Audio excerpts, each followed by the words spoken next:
al querido periodista, conductor de Informe Capital en Capital 21, Juan Becerra Acosta. Querido, admirado, respetado Juan Becerra Acosta, a quien saludo con mucho gusto. ¿Cómo estás, Juan? Queridísimo Vicente, pues muy contento como siempre de charlar contigo y de invitar a tu audiencia a esta conversación, que mucho que hablar, ¿no? O sea, yo llevo como todos los días viendo tu transmisión y vaya que nos dan temas de análisis que todos se podrían remitir a final de cuentas a la incongruencia de una oposición carente de proyecto, Vicente. Es increíble lo que dicen, lo que afirman de un lado y de otro, ¿no? Por ejemplo, ¿no? Este caso de los panistas que andan muy enchilados con Adán Augusto López Hernández, el secretario de Gobernación, más allá de la aclaración que se tenga que hacer de si el avión de la Guardia Nacional, que si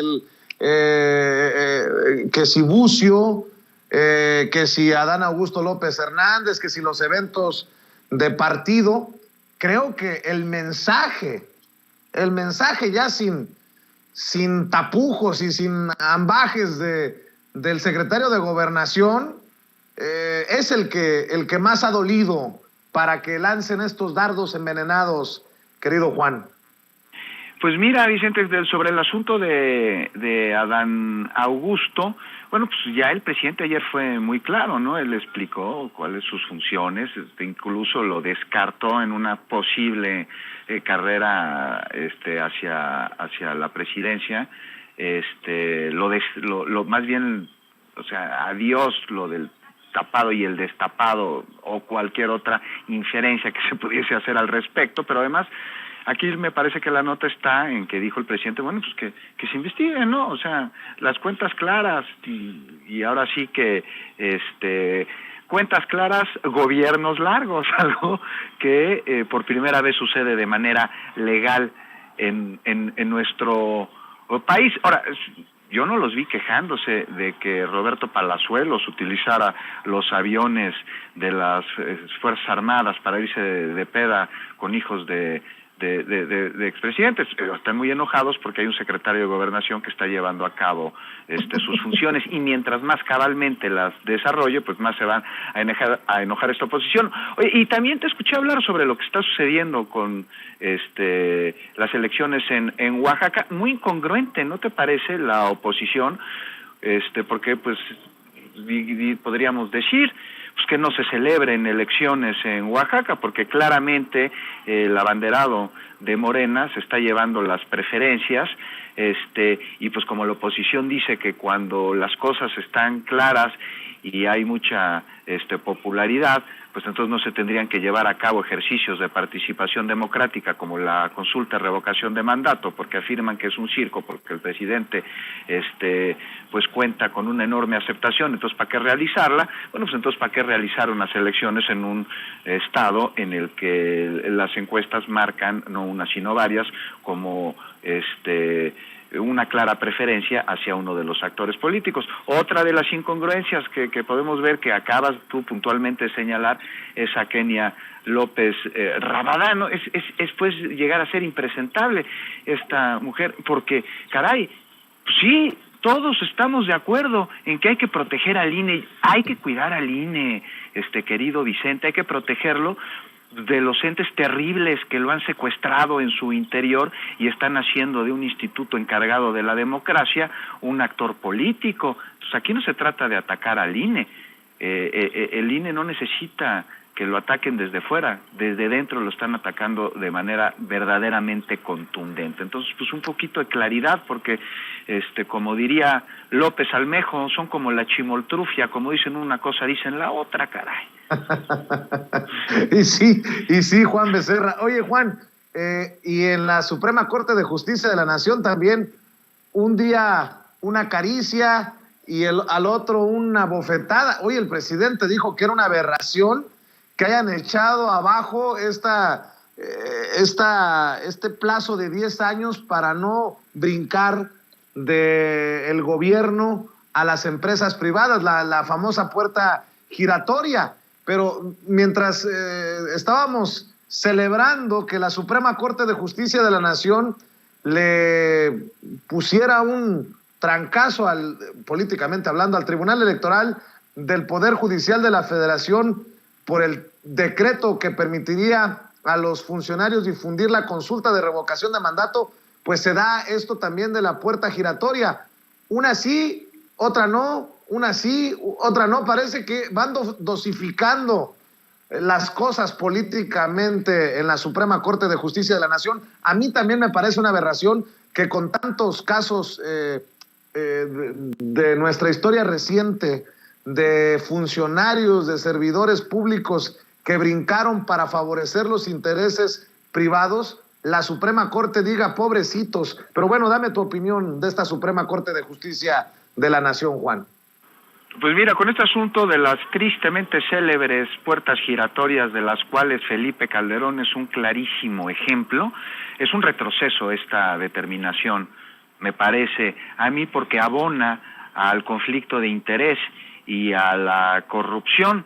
O sea, los funcionarios de alto nivel que a través de su desempeño como servidores públicos tienen información privilegiada y además facultad para poder otorgar concesiones, contratos o cualquier otra relación entre el gobierno y una empresa privada, pues se ve en un conflicto de interés al poder otorgar estos contratos o licitaciones con una promesa futura de un cargo en esta empresa privada, algo que pues no es suspicaz o sospechosista, como diría tu cuate Santiago Krill. Es un hecho que ha sucedido y a las pruebas nos podemos remitir.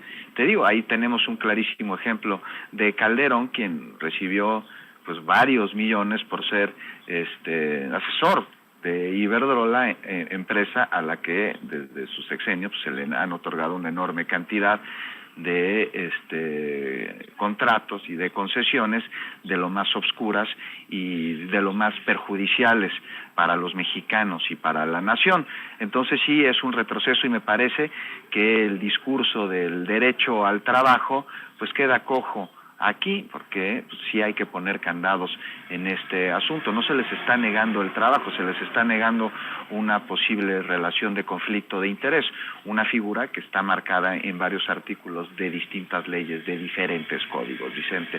Entonces sí es de extrañarse. Y por el otro lado, ¿no?, el revés que se le da al Tribunal Electoral. ¿Qué te parece, Vicente, si vamos por partes aquí para entrarle rápidamente un contexto y comenzar a hablar de la democracia en nuestro país, que hoy está viviendo momentos de definiciones y ejemplo es este dime y direte que se ha dado entre la Suprema Corte de Justicia, entre el Tribunal Electoral, entre el INE, entre la ciudadanía, entre distintos partidos políticos en un tema inédito.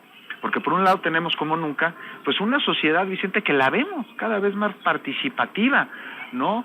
Y por otro lado también vemos a una élite que está apanicada de que el pueblo, nosotros ejerzamos un derecho que es nuestro y que está plasmado en la Constitución, el de decidir libremente, de alterar o de modificar nuestra forma de gobierno. Este no es un artículo nuevo, este artículo está desde el siglo XIX, está antes de la Constitución de 1917, en nuestra Carta Magna, y se ha perpetuado como una de los artículos fundacionales de nuestra nación. O sea, de acuerdo a este artículo y a nuestra Constitución, del pueblo dimana el poder soberano. Y este derecho, pues ¿sabes qué, Vicente? Me parece que no lo hemos ejercido a plenitud debido a que no hemos contado con la herramienta para poder hacerlo, y ahora que ya existe la consulta de revocación de mandato por primera vez, estamos contando con la posibilidad de hacerlo, o sea, de dejar de darle ya a los presidentes un cheque en blanco de 6 años y de demandarle cuando no gobierne con patriotismo, cuando no haga cumplir ni cumpla la Constitución y las leyes que de ella emanan. Y bueno, pues esto le resulta, estarás de acuerdo conmigo, Vicente, muy peligroso para los intereses de grupos de poder que han utilizado justo al poder desde el gobierno para enriquecerse a costa del pueblo, de los mexicanos, de la nación. Y por más de una razón, Vicente, o sea, la primera es el poder del pueblo. Y pues es un pueblo al que no conocen, no les interesa en lo más mínimo a los derechairos, jamás le han hablado al pueblo, tal vez se han acercado a él en procesos electorales para prometerles la solución a lo que más les preocupa, pero luego, ¿qué pasa? Una vez concluidas las elecciones, pues les dan la espalda, nos la dan, no nos vuelven a ver, no nos vuelven a escuchar. Y un pueblo despierto, pues es algo que los neoliberales para nada quieren. A ver, te hago una pregunta rápida. Imagínate, Vicente, si durante el periodo neoliberal hubiésemos tenido las consultas de revocación de mandato. ¿Tú crees que el neoliberalismo se habría perpetrado durante tantos años como lo hizo? No hubiera terminado Peña para empezar. Exacto, o sea, es increíble, ¿no? Mira, creen estos cuates que pueden regresar al poder. Esta es otra parte de la película, ¿no? Tienen esa fantasía, algo que definitivamente no va a suceder mientras no tengan un proyecto de nación. Y esto, pues un proyecto de nación, pues es algo de lo que carecen enormemente. Y además este proyecto pues tendría que atender los verdaderos retos que la nación requiere, algo que ellos no conocen. Pero bueno, tienen ahí su fantasía y como se saben ajenos al pueblo, pues tienen pánico de ser sometidos a una consulta a mitad de sexenio, porque evidentemente saben que serían removidos. Porque todos los gobiernos prianistas han tenido crisis de gobernabilidad a mitad de su gestión, algo que no sucede ahora. Y bueno, sobre la situación con el tribunal, ya para entrarle ahora sí al caldito a la materia después de este contexto, pues mucho se ha hablado, mucho se ha dicho, y de entrada, pues mira, aquí me parece que no es un análisis en absoluto de fondo, pero se mantiene la inaplicabilidad emitida por el tribunal que de manera totalmente imparcial hace una interpretación de la veda que atenta contra el mismo sentido para el cual fue creada esta propia veda, porque la veda, Vicente, fue creada primero para generar un periodo a través del cual nosotros los ciudadanos pudiésemos reflexionar nuestra intención de voto y también para blindar un proceso electoral de que con recursos públicos no se hiciese campaña desde el cargo, desde el gobierno, pero de eso a utilizar una interpretación de la veda para evitar que se difunda el ejercicio sin intentar incidir en la intención de voto, sino nada más para invitar a que se participe, pues también es absolutamente inédito. Y caray, el Instituto Nacional Electoral tendría que difundirlo, por supuesto, algo que ha dicho que es atribución suya nada más y que no ha llevado a cabo, y bueno, pues agradecer que desde otras instancias se difunda el ejercicio. Repito, no se incida en la intención de voto, pero ¿qué ha hecho? Pues han intentado evitar que la gente conozca el ejercicio en sí y lo que éste representa. Ahora, me parece, no sé tú qué opinas, que les ha salido un poco el tiro por la culata, porque pues del Río Bravo hasta Quintana Roo, pues tú pregúntale a cualquier mexicano sobre la consulta de revocación de mandato, y se ha hablado tanto de ella, y ha habido una pugna tan grande, que me parece que todos saben que se va a celebrar. ¿Cómo ves tú eso?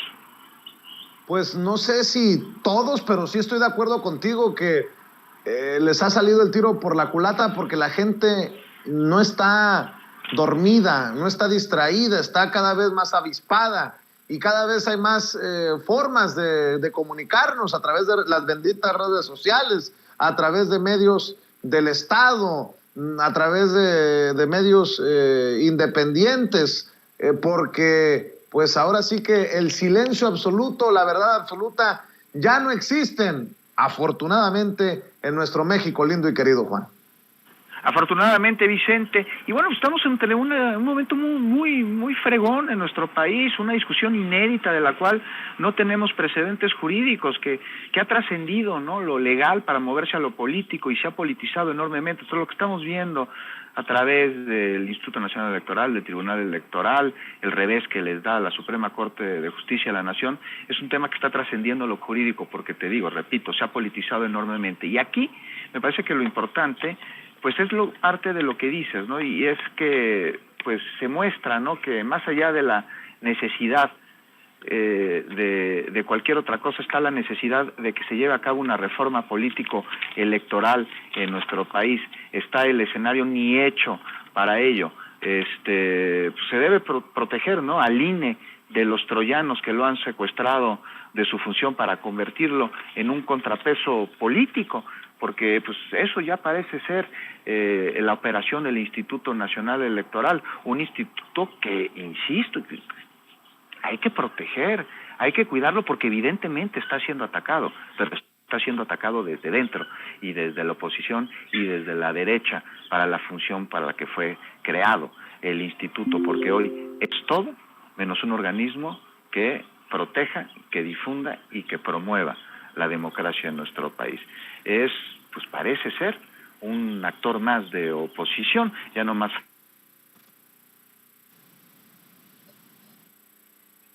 Bueno, creo que se nos ha ido Juan Becerra Acosta. Vamos a ver si logramos recuperar la conexión con Juan. En los últimos segundos se cortó por ahí la comunicación, mi querido Juan. Hablabas del ataque al INE, en efecto, pero porque lo están torpedeando desde adentro.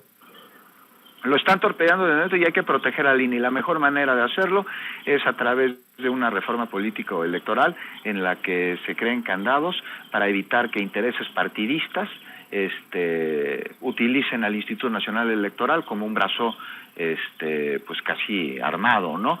Y ya para acá pues ahí vimos un ejemplo, ¿no? A los payasos, ¿no? A Broso y a Ciro Murayama, pues parece que Ciro pues ya, ¿tú crees que se va a integrar al PRAU? No lo dudes ni tantito, no lo dudes ni tantito, querido Juan. Oye, Juan, ¿por qué no cerramos invitando a la gente para que te lea en la jornada, para que te vea en Capital 21, para que te siga en redes sociales? Muchísimas gracias, Vicente. Pues ahí está mi colaboración de antier en la jornada. Ahí los invito a leerla, en la que hago una reflexión sobre el discurso que desde la conquista han querido vendernos los poderes fácticos a los mexicanos para que nos avergoncemos de nosotros mismos, pero la resistencia esta continúa y rinde frutos, y los esperamos a las 9 de la noche en Capital 21, en Informe Capital. Con muchísimo gusto, mi compañera en este espacio, Azul Alzaga, y su servidor Vicente, pues yo te mando un abrazo fuerte. Muchas gracias, Juan, estamos al pendiente. Saludos a Azul y nos vemos muy pronto aquí en Sin Censura. Nos vemos muy pronto, Vicente. Gracias. Abrazo a ti y a todo el auditorio. Muchas gracias, como siempre, por tu generosidad. Gracias, Juan Becerra Acosta, conductor del informativo más importante de Capital 21. Voy a la pausa.